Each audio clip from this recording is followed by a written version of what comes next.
This video is brought to you by Against the Flow of Mississippi. Against the Flow of Mississippi is a book about Jake Fayard, a Marine veteran who is unhappy with the political machine running the state of Mississippi. He decides to fight the corruption from the inside. Jake will face more challenges than he ever has and will stand up for what he thinks is right. His notoriously hot temper will push him to the edge of murder, along with his friend and brother Kobe Barhanovich. Together, they will fight the system and give the power back to the citizens of Mississippi. Against the Flow of Mississippi is now available on Amazon. A link to the book will be placed in the description below. Welcome to History in the Eyes of a Southerner with your host, Anthony Allen. On this channel, we will take a journey through time and relate history to the contemporary eyes of modern America. I hope you enjoy the ride as I investigate and document the wonderful events that have shaped our present world.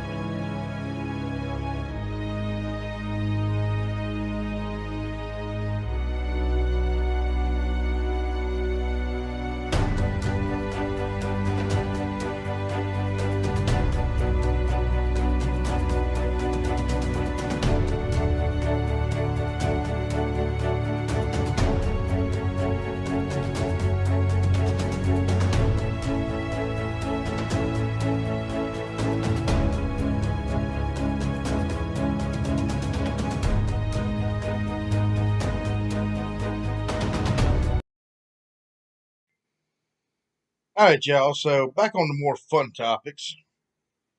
I want to talk about the Trent Affair. The Trent Affair could have very easily ended the war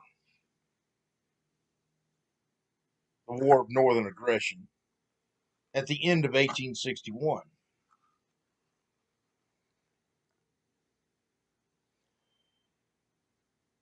The U.S. and Britain were not as good of friends as they would later become. In fact,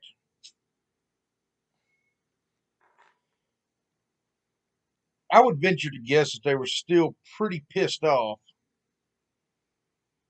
at events that had occurred generation before War of 1812. And of course, before the War of 1812, when they were really pissed off, Revolutionary War. But the U.S. Navy at the time, being arrogant and protectorate, probably reaching back to the days of the Monroe Doctrine, decided that they were going to cut off all of the ports in the South. They cut them off from the Chesapeake Bay down to the Florida Keys and around to New Orleans and over into Texas. They had a blockade. Very smart plan, and it did slow down the South's replenishment of arms, which we needed. The South, we didn't have a whole lot of factories. I don't think we had any cannon factories at the time. In fact, a lot of our artillery, I believe, was captured Union stores. We weren't very. We didn't have the industry that they had in the North. So by blockading us, actually probably saved quite a few Yankee lives. But the Trent Affair was a very little piece of the war, but it could have played a very, very major role.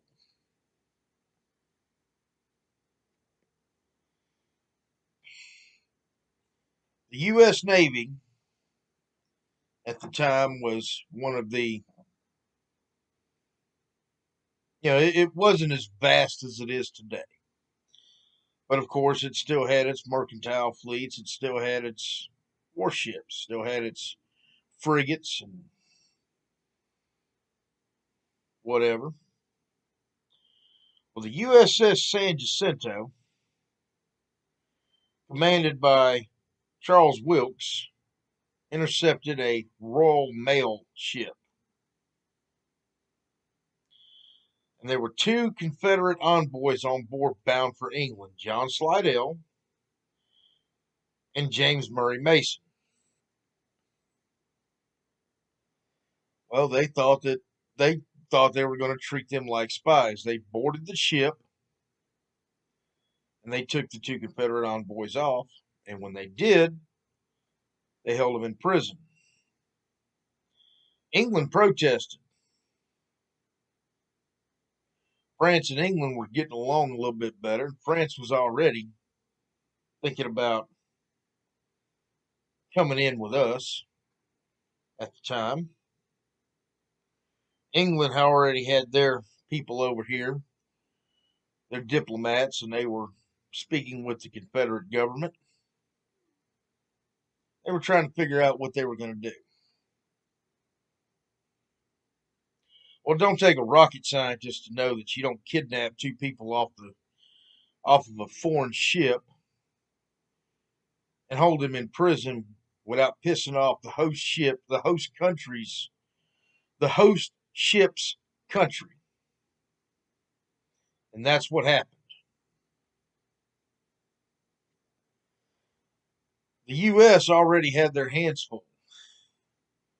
Lincoln already had his hands full with the South. Jefferson Davis, Robert E. Lee, Stonewall Jackson. I mean, they at the time, the South was winning at this time.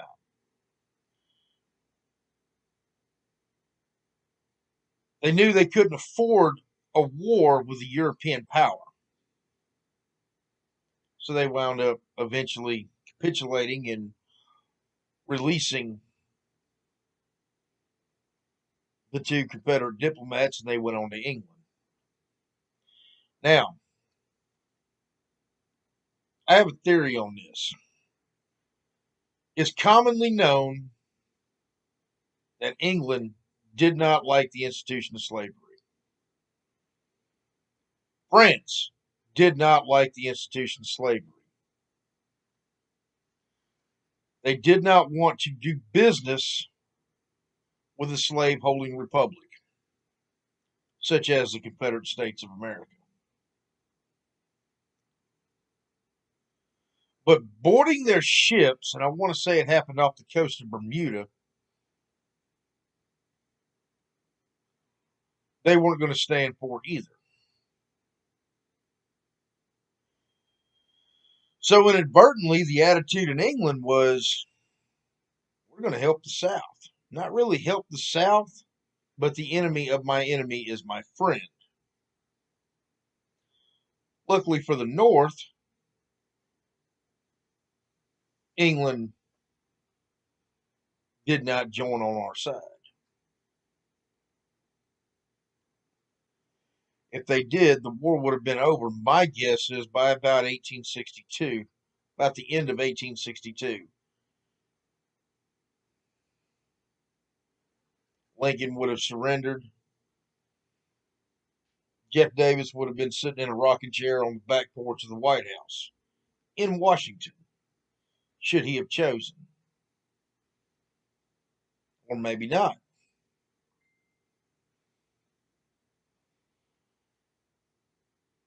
It's one of those what if situations.